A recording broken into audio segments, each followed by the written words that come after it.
আসছে আবহাওয়ার খবরে। সপ্তাহের শুরুতেই গৌরবঙ্গের জেলাগুলিতে ভারী থেকে অতি ভারী বৃষ্টির পূর্বাভাস। সপ্তাহব্যাপী বৃষ্টির সম্ভাবনা রয়েছে জেলাগুলিতে।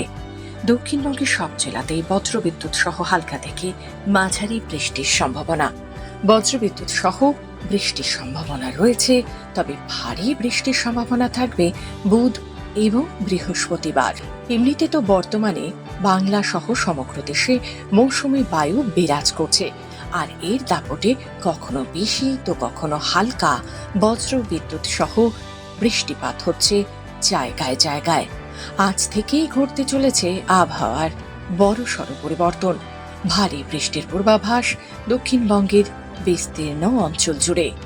আলিপুরের পূর্বাভাসে বলা হচ্ছে, দক্ষিণবঙ্গে 10 জেলায় ব্যাপক বৃষ্টির সম্ভাবনা।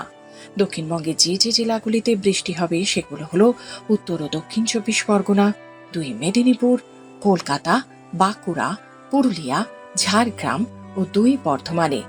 এই জেলাগুলিতে বজ্রবিদ্যুৎ সহ বৃষ্টিপাতের সম্ভাবনা। গাঙ্গেয় পশ্চিমবঙ্গ ও তৎসংলগ্ন বাংলাদেশের উপর ঘূর্ণিঝড়ের পূর্বাভাসও দিয়েছে আবহাওয়া দপ্তর।